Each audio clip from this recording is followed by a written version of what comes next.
You've probably felt it too. These days, people seem harsher, colder, more toxic toward each other, at work, at home, and society as a whole. You leave a meeting with friends feeling drained. You walk out of a family gathering and feel relief. When you see a message from a coworker, your chest tightens. And the worst part? You're starting to get used to it. You tell yourself, the world has changed. And yes, you're right. The world has changed. And that change is affecting both you and me. Psychologists call this the epidemic of toxic relationships. And the statistics are alarming. Over the past 10 years, complaints related to toxic behavior have tripled. 2 out of every 3 people say there is someone in their life who emotionally drains them. So, what's really going on? Have people genuinely become worse than before, or are we simply seeing it more clearly now? It may be that the problem isn't that people have changed, but that the masks have fallen. And perhaps for the first time, we're learning how to read the real intentions behind people's behavior. So let's dig into the root of this modern epidemic together and try to understand why toxic people seem to be everywhere in the 21st century. But before we go any further, let's clarify one thing. Who is a toxic person? A toxic person isn't simply someone who's irritable, exhausted, or having a bad day. We all lose patience sometimes. We all react poorly now and then. That's part of being human. A toxic person, however, is not random in their behavior. Their impact is consistent and systematic. Over time, they negatively affect the people around them. After interacting with them, you feel drained, diminished, or guilty. Your energy drops. Your self-confidence starts to erode. And this behavior isn't always loud or aggressive. Often it's quiet, almost invisible. Their words sound reasonable. Their tone is calm. Yet somehow the outcome always shifts in their favor. Sometimes they put you in a position where you begin to doubt yourself. Maybe I misunderstood, and you think. You're constantly criticized. No matter what you do, it never feels like enough. These people often adopt the role of the victim. They deflect responsibility onto others and subtly make you feel like you're the one to blame. The most dangerous part is this. None of it happens through open attacks. It happens through guilt. You start acting as if you owe them something. Even when you try to protect your boundaries, you feel a sense of shame or remorse. And this is the exact moment when a relationship becomes toxic. So now we return to the core question. Why are these kinds of people becoming more common right now? Is it just a coincidence, or is modern life itself amplifying and rewarding toxic behavior? Let's be honest. Today, social media has become the most fertile ground for toxic behavior to grow. It's a kind of laboratory, a space where the darkest sides of human behavior can surface with ease. Anonymity and distance give people the courage to say things through a screen that they would never dare to say face to face. Sitting behind a screen, a person feels almost freed from responsibility, releasing the aggression, resentment, and hatred they've been holding inside. Think about it for a moment. Could you walk up to a stranger on the street and say, "You're an idiot"? Most likely not, because there would be real consequences. But on social media, that sense of consequence is almost non-existent. With a single click, you write it, post it, and move on. You don't stop to think about how the other person feels or what kind of mark those words might leave. At the same time, social media constantly pushes people into comparison. Likes, comments, and view counts quietly turn into measures of worth. Who got more likes? Whose life looks better? Whose success seems brighter? These questions spin silently in the mind and over time create an unhealthy form of competition. As people watch others shine, their own lives begin to feel dull by comparison. They start to feel behind, insignificant, unsuccessful. But instead of facing these emotions, they redirect them outward. Envy turns into resentment. Resentment turns into belittlement. And belittlement turns into toxic behavior. In this way, social media becomes more than just a place where we connect. It turns into a dumping ground for our inner dissatisfaction and suppressed aggression. And while all of this is happening, toxic behavior starts to feel normal. Because noise draws more attention, aggression is more visible, and empathy quietly fades into the background. The real problem lies in the reward system. Today, attention isn't given to calm, it's given to noise. Scandal, conflict, drama, these drive engagement. More views, more shares, more reactions. And that's exactly what the algorithms favor. As a result, aggressive, divisive, and toxic behavior rises to the surface, gets shown to more people, and is indirectly rewarded. But calm, understanding, supportive content, it stays in the background. It's seen less, shared less, and forgotten quickly. The system sends a clear message. If you're quiet, you won't be seen. If you make noise, you'll get attention. So people, often without realizing it, start playing along. Over time, toxic behavior stops being just a choice.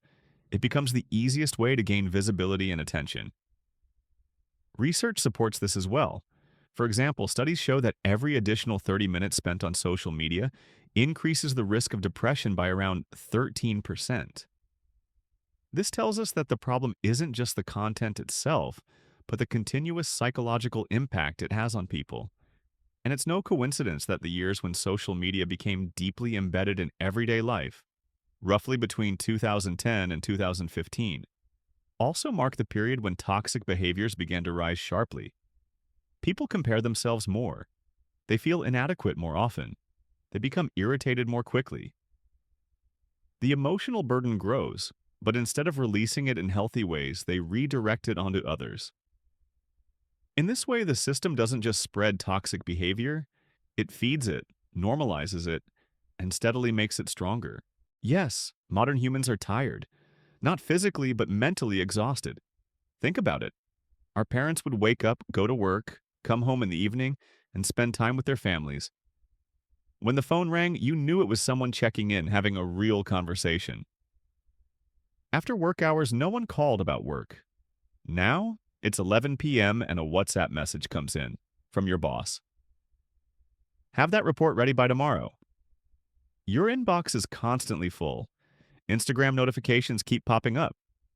Telegram groups never go quiet. We are reachable everywhere, all the time. This constant pressure changes people. Research shows that chronic stress reduces empathy, lowers patience, increases aggression, weakens emotional regulation. A tired person can become a toxic person because they no longer have the energy to consider how others feel. Everything starts revolving around me and my problems. In the workplace, burnout has never been higher. People are depleted, and a depleted person is a potentially toxic person. We've now entered the me era. Psychologists often call this generation the me generation, and not without reason. Over the past 10 to 15 years, first in the West and then across the world, the philosophy of child rearing has changed. Everyone is unique. You're one of the best. Believe in yourself. On the surface, this sounds healthy, doesn't it? But psychologists began to notice something else. Excessive self-esteem building combined with protection from criticism can create narcissistic personalities. When these children grow up, they expect the world to treat them the same way their parents did. But the world doesn't work that way. A narcissistic person sees only their own needs, struggles to show empathy, takes criticism as a personal attack, constantly seeks attention and validation, uses others to achieve their own goals. Psychologists also point out a sharp rise in narcissistic traits among younger generations over recent decades. And it's no coincidence that this increase aligns with the period when social media became widespread. The irony of our time is this: we have never been more connected in history, and yet we have never felt this alone. You might have 500 names saved on your phone, but when it's late at night and you're struggling, who can you really call?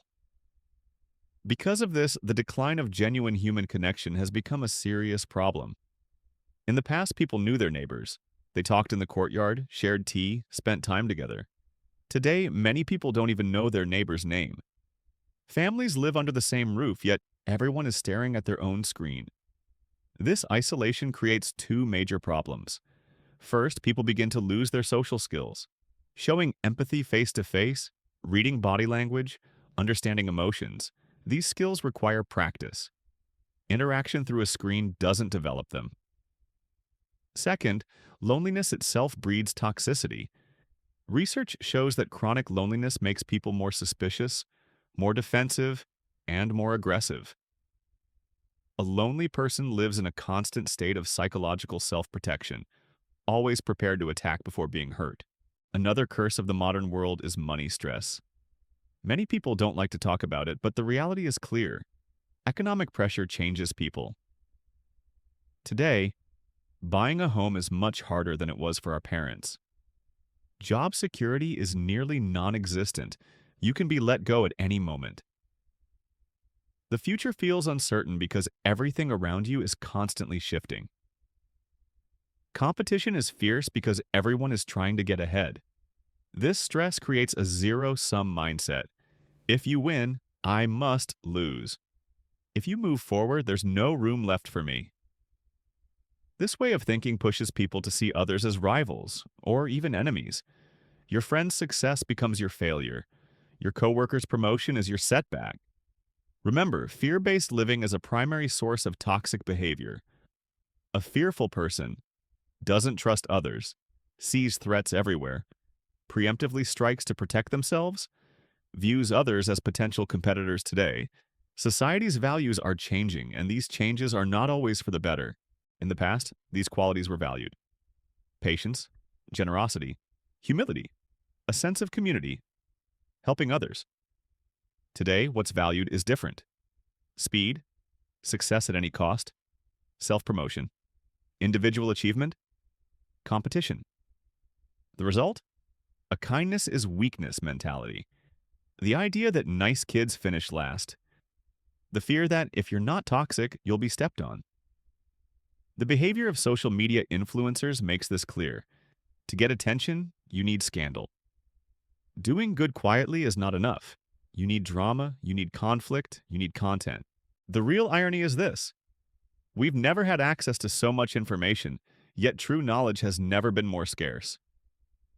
Most people don't know what healthy boundaries are and how to set them, what emotional intelligence really means, how to recognize manipulation, why self-care is essential, how to get out of a toxic relationship. This lack of knowledge creates two major problems.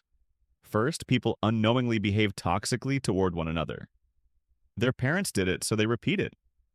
They think that love means control and care means interference. Second, people fail to recognize toxic behavior and tolerate it. Thoughts like, they're jealous because they love me, or they mean well, actually normalize toxic relationships. Psychological literacy is no longer a luxury. It's a necessity. Yet sadly, emotional intelligence is still not taught as a core subject in schools. So what can we do?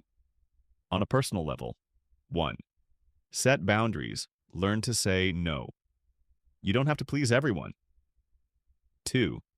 Recognize toxic people. How do they make you feel? After interacting with them, do you feel energized or drained? 3. Keep distance. Removing some people from your life is not betrayal, it's self-protection. 4. Check your own toxicity. Be honest. Are there times when you behave toxically? If so, when and why? 5. Build genuine connections. Focus on quality, not quantity. Remember, 3 true friends are better than 300 virtual ones. On a societal level, emotional intelligence should be taught in schools. Parents should receive psychological support. Social media companies must take responsibility. Workplaces should prioritize mental health. By taking these steps, we can slow the spread of toxicity and create a world where connection, empathy, and understanding are once again valued. Yes, toxic people are more common today, but this is not permanent. The very fact that you're watching this video shows that people are becoming aware. You want change. You want to be better. Remember, every conscious choice brings you a little further away from toxicity. Every time you set a boundary, say no to manipulation, practice self-care, or approach someone with empathy, you're not just changing your own life. You're shaping the environment around you as well. Toxic people may seem numerous, but the truth is, good people are the majority. It's just that toxic ones are louder. Kindness is quiet, but it leaves a deep, lasting impact. If this video reminded you of something or made you think, subscribe to the channel. Share your thoughts and experiences in the comments. Sometimes realizing you're not alone is the greatest strength. We will continue exploring these topics together, bringing clarity and understanding to the challenges of our modern world.